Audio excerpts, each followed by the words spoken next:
Howdy, once again, it's Mr. Pete here, and this is tips number 1009, and the title is Making a Cutter Holder for the Atlas 618 lathe. As you know, I just completed a 48 chapter video on the 6-inch Atlas Craftsman lathes. In fact, this is still set up with the armature cutting attachment, and there's one thing I want to show you before I strip this down, and this is what it's all about, but not this so much. And I did make a video on this that's in the course, but I discovered that the cutter holder, which I'll show you here momentarily, originally from Atlas, never been used before, was inaccurately made, so I'm going to make a new one. But let me show you something here real quickly. First of all, I was surprised at how many people really enjoyed that video. It just shocked the daylights out of me. I mean, there were lots and lots of comments. But if anybody wants to do this, these armature tailstocks with the brass jaws are rarer than hen's teeth. They don't make them anymore, and if you find a used one, it'll cost a king's ransom. So here is a possibility for everybody that's watching, and this applies not just to armature work but other work where there is no center hole.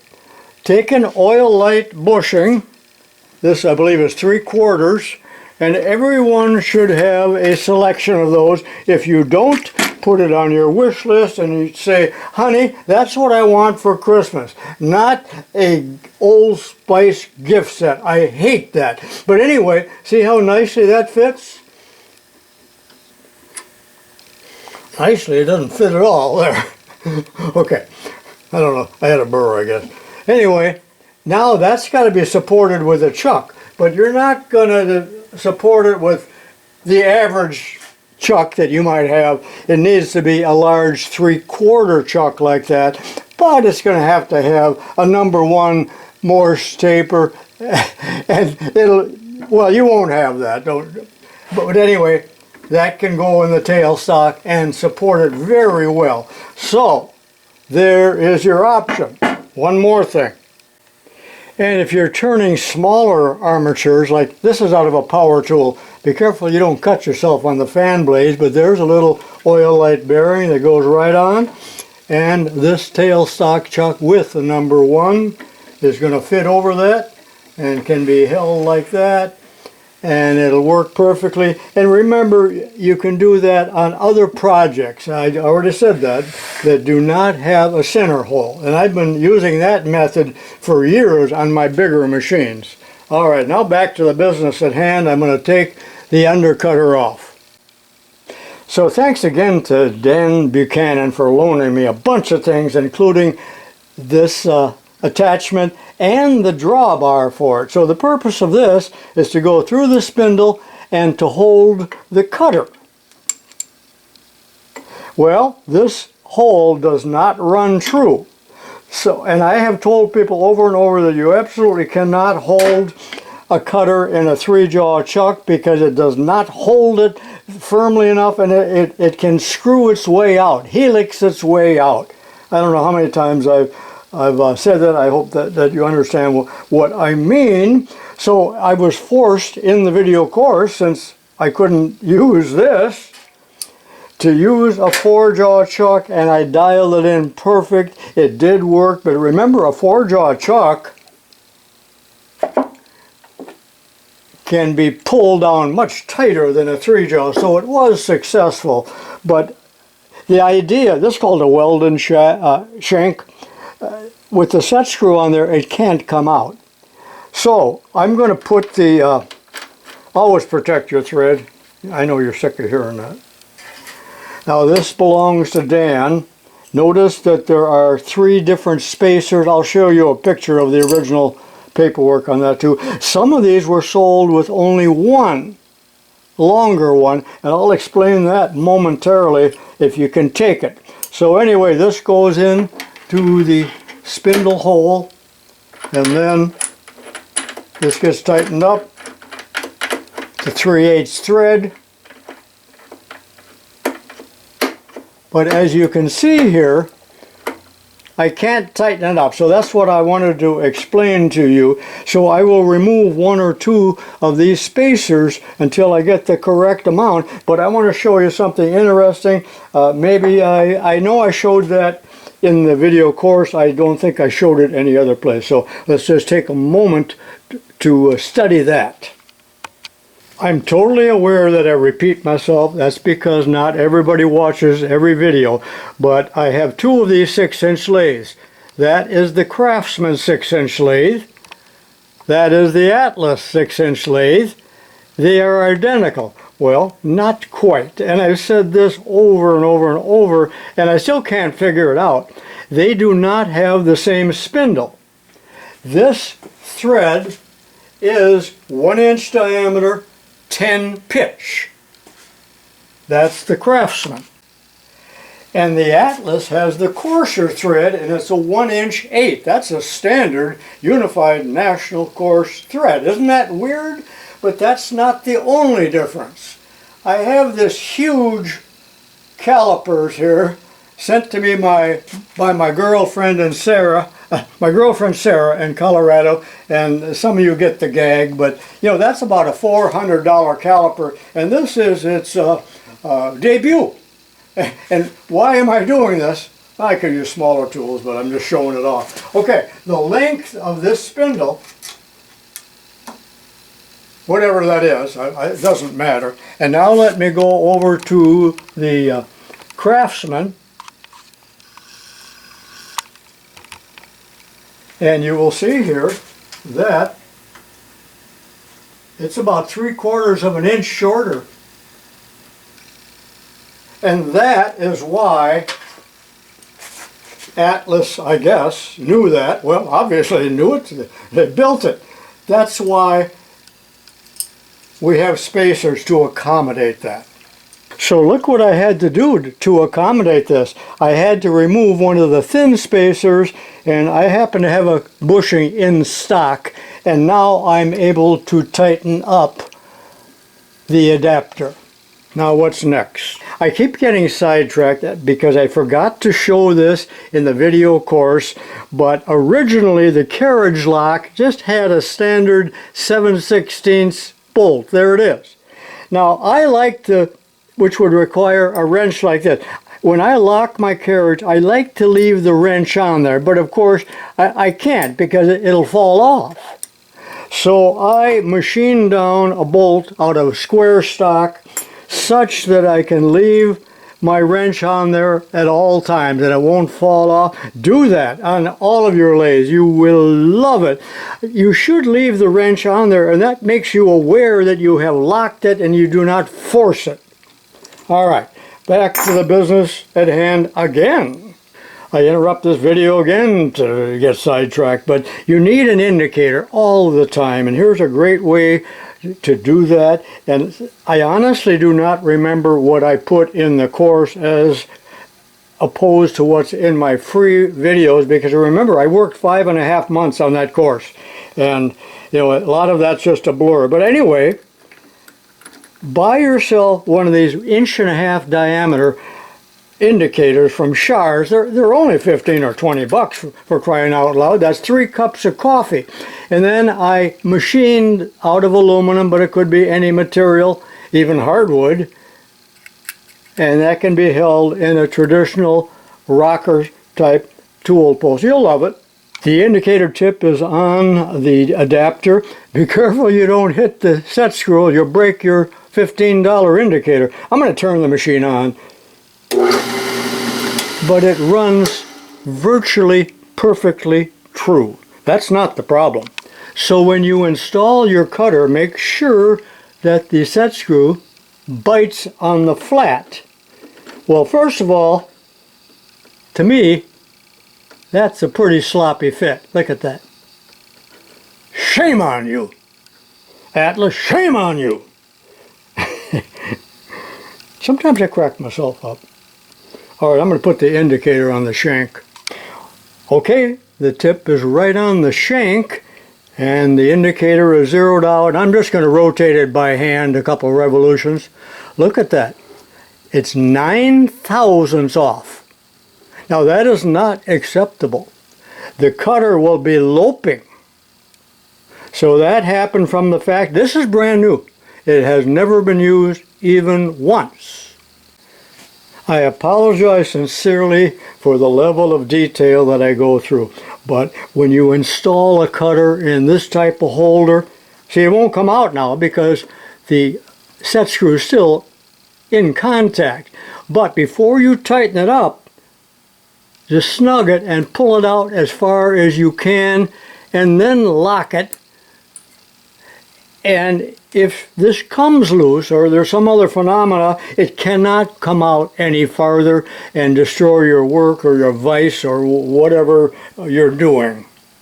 And I'm using my brand new Mitutoyo micrometer that was gifted to me. Be sure and watch that video where I visit Mitutoyo. I don't know why it didn't receive much attention, but it's an amazing video, amazing trip. But anyway, the shank is exactly a 1/2 inch.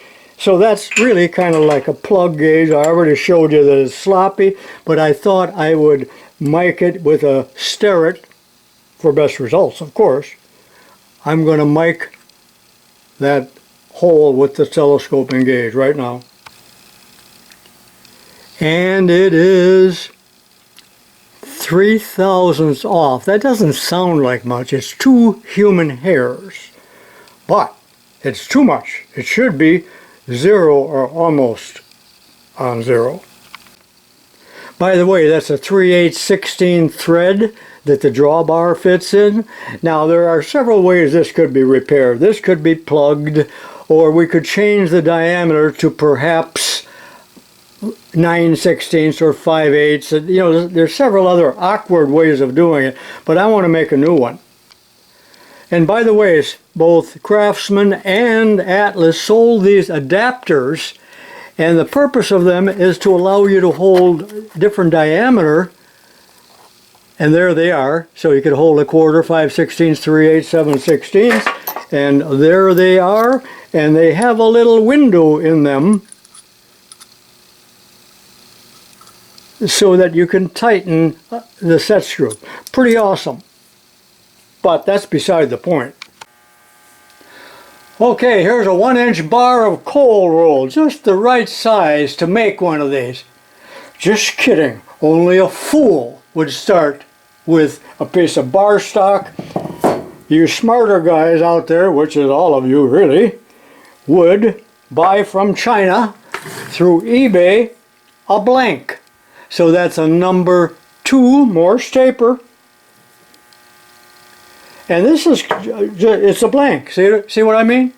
And it tells you right there the size in metric, of course. And also the thread is a 10 millimeter, 1.5 millimeter pitch, so that will not work. What will we do? So there's just a lot of things I have to do. But this is what I'm going to start with. It's a little bit extra long. That probably doesn't matter a bit, although I might face it a little bit. And I'm not going to show all of that. But I also have to make, this is Dan's. Oh, it's not. This is Dan's. This is one that somebody sent me, and I was going to knock the pin out and modify it. Oh, by the way, there's the other sample here of a 1-piece spacer as opposed to the 3. And this was gifted to me, and thank you ever so much. But then I realized, whoa, somebody else sent me a hand wheel. And this is a press fit, the crank handle, so that came out right away, very easily. So what I'm going to have to do, well, actually, what I already did, is I made a new shaft. So I turned down this diameter to I believe it was 3/8, I forgot. And off camera at some point, I'm going to pin it probably with a 5/32 or a 3/16 roll pin, because in fact, that's the way this was done. But, and I was going to knock that out, but no. So this is the plan.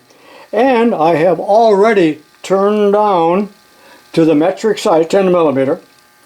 And I got a 10 millimeter, here.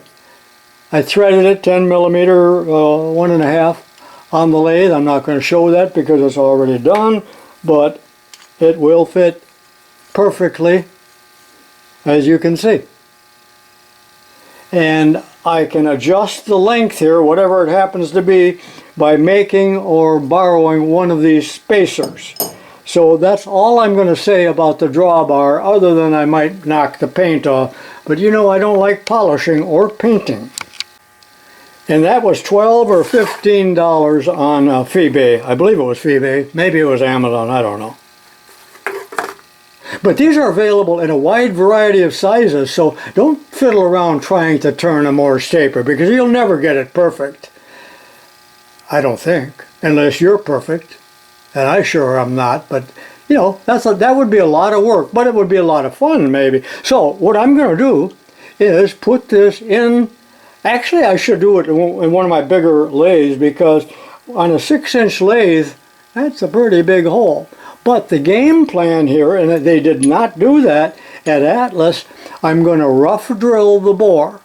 Then I'm going to use a boring bar to bring it into true concentricity, and then finish it off with a 1/2-inch reamer. Now you could bore it to the exact size, but it's pretty tough to do. You go a little bit oversized and that's what you got.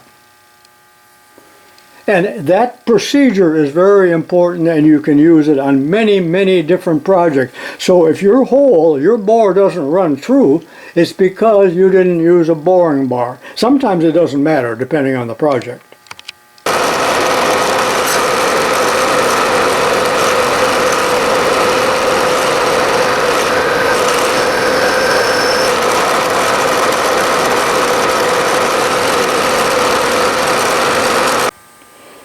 Okay, it's 20 minutes later, and what I forgot to tell you is that 10 millimeter is slightly larger than 3/8, and this original OEM is 3/8, 0.375. So I had to start with 7/16 stock in order to get 10 millimeter on this end, and I just showed you a short clip of me drilling the hole for the 5/16, for the 5/32 roll pin. Did you notice how I was struggling? That drill was dull. I instantly threw it away and put a brand new one in there, and it drilled right through. So that is looking good. But I cannot use those collars on the larger diameter. They fit the 3/8, so naturally I will have to make a different collar. Let's go back over to the machine for just a minute. Sidetracked again.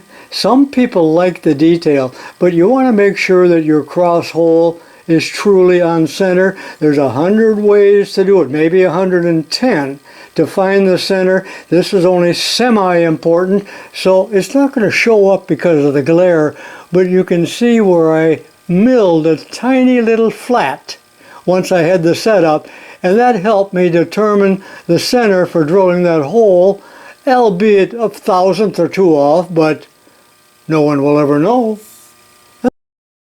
Well, it's 1 week later, and I had a bit of a tragedy. I lost many, many minutes of video, and the problem was not just me, although I'm pretty incompetent too, but after about 12 or 13 years and 1,800 videos, the old Sony Handycam gave up the ghost, and those last pieces of footage ended up real jerky and snowy, so this is trash. I have a new one ordered, generic, of course. This is a pretty expensive camera. So I'm finishing this video by shooting it on my iPhone. I know the sound will not be the same. I think the quality will be pretty good, so you might have to turn up the volume just a little bit. So I'm going to forge ahead, but there is lost footage, and I'm not sure what is lost, so there may be some repetition. So I'm picking up the video at this point. I don't know if I talked about turning this down. You know, this is a metric thread on the end, and then off camera, among the lost footage, I made this doesn't matter. It's such a simple, but this is the spacer. It's a different diameter than the original Atlas because so is this. So that'll go on like that. And the entire unit into the spindle. And this is the one that I am now finally ready to machine. And I made the spacer over here just the right length so that this will pull down and tighten. However, if I were to use this on the other lathe, the Atlas, that's 18 inches from me, I would have to use different spacers. As I told you, that is why Atlas evidently had two versions of these, some multi-piece and some one-piece like this. Okay, this is the original bad one from Atlas. Notice the hole goes all the way through. In the new one, well, there's no hole at all. So not only is this a little bit too long, but there's no hole at all. Well, it's a blank. That's why they did it that way. So I will probably drill maybe a 1/4 inch hole all the way through, and I'm going to do that off camera. And then ultimately here, I am going to drill a hole, oh, I don't know. So I want it to be 1/2 inch. I want this 1/2 inch.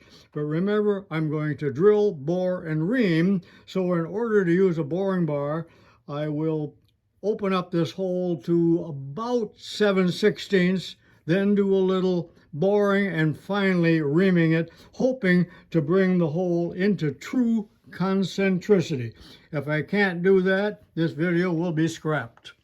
And of course, you wouldn't be watching it now, would you? It's 10 minutes later, and I have a confession to make that I went ahead and machined this partially over on a bigger lathe to expedite matters, because this 6-inch lathe, you know, drilling a hole that large and that deep is a chore. But anyway, I drilled 5/16 all the way through, and then 7/16, 2 inches deep, which is up to the red mark like that. So my next step is I am going to put it into the little lathe here and bore this, oh, about what, 5/1000 under. Well, that barely fits. 5/1000 under a 1/2 inch, and then ream it. I did want to do the final work on this machine so that it fits this machine and it is concentric on this machine. That's going to be a bugger to bore that deep. But I do not care what the finish looks like in there, because I won't know what the finish is inside there. I wanted to show you something before I start boring. So we have a rough hole drilled into the part about 7/16. Now with the indicator inside the bore, I'm going to rotate the spindle a little bit, and you will see that I'm what, about 2 or 3 thousandths off. So that hole, even though it was drilled on a lathe, is not concentric. So this is the whole purpose of drilling and then boring and then reaming. The boring will bring it back into concentricity such that I can safely and satisfactorily ream that hole. That's something they did not do at Atlas, and therein lies their folly. So here's my setup. I've got a 2-inch boring bar there, 3/8 shaft down into this little holder. Notice that I have the carriage stop set for 2 inches. I've also marked the shank here. So it'll just take a couple passes, and I'm going to use power feed, and I certainly won't show all of that boring demonstration. I had to change boring bars to a slightly shorter one, but it also had a smaller head on it. This is only a tiny hole, so it's a little bit difficult. So now I'm going to take the first pass, probably only show you one pass. Even that's too much, because in fact you can't see anything.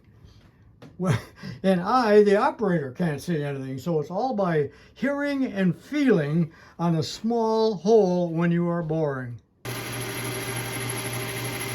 Okay, I'm about halfway in. There aren't any chips coming out. They're such fine chips. I've got the feed on, and I've got the carriage stop set. So that's really all I'm going to show you as far as the boring is concerned, but you can see the handle coming. crank, I mean.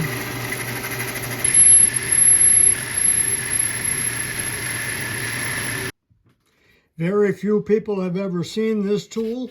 Put it in the comments if you know what I am using and what I am doing. I think I'm there.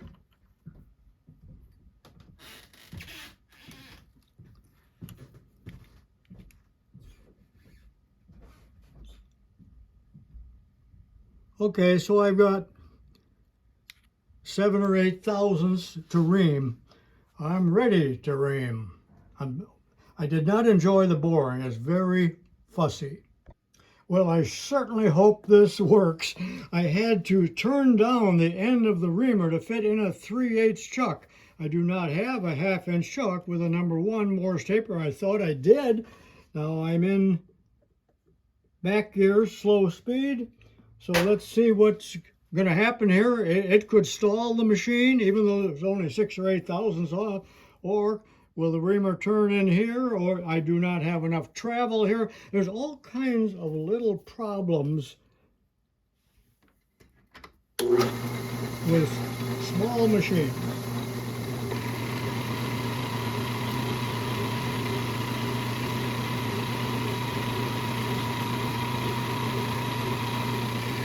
I'm out of travel.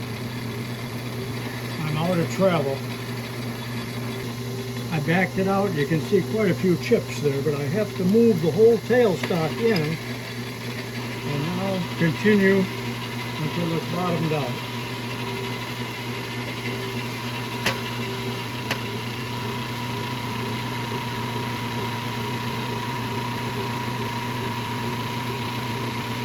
There it is. I'm on the bottom. Wow, quite a few chips there. Can you see it? All right, let me blow it out. Okay, now is the time of reckoning. I would appreciate a nice drum roll with a snare drum, as a matter of fact. So I'm going to use this cutter, which is exactly 1/2 inch, as my plug gauge. So I've cleaned the hole. Goes in just nice, goes in plenty far, and there is 0 slop. By the way, be careful with the sharp cutter. Some of the worst injuries I've ever had in the shop are with end mills that were not turning by running my arm or my hand across them. So be careful. But anyway, that's one heck of a fit. Now I still have one more thing to do, and that is, and I'll do it off camera, I have to take this out of the machine and drill and tap that set screw hole for the Weldon shank. But now let's check the accuracy here with the dial indicator. Boy, this video is long. Bring it up to 0. I'm turning the crossfeed. Now the drum roll again, please. Okay, now the final test for accuracy, the drum roll again, if you please. The dial indicator is up against the shank. Remember that the shank is not held in there right now, so I'm just turning the hand wheel at the end, and I'm within 1,000th, maybe a 1/2 a thousand. Let me turn the machine on. For all intents and purposes, it's perfect. Now, is it to the 10th of a thousandth? No. I don't think I'm capable of that, and I certainly don't think this little Craftsman lathe is capable of it. So I'll be back tomorrow, or in a few seconds here actually, after I drill and tap that hole, and I will do that indeed on the Bridgeport mill. Okay, I'm back. I have drilled and tapped for a 1/4 20 set screw that is tightened up against the Weldon shank. And don't forget that the original one from Atlas, not only was it off center as far as the hole is concerned, but the hole was oversized and the end mill is sloppy within the hole. So I have corrected both of those faults. Shame on you, Atlas. 50 years ago, 70 years ago, or whenever you made that. And I want to point out one other thing here. You know, I lose things instantly. There it is. This type of holder will not accommodate the double-ended end mill. So you need a single-ended type of end mill, or it will not go in there far enough. Do you understand what I'm saying? Well, the video is about over, even though it took a whole week to make this. And it was a frustrating one to make because of all the little details, as well as the camera going back and all of that. If you liked the video, punch that thumbs up button and the flag and all that foolish stuff. If you're in the mood, it would help the channel. And I thank you so much for watching. Leave a comment, and I'll see you in my next video. Look at that needle. Barely wiggles.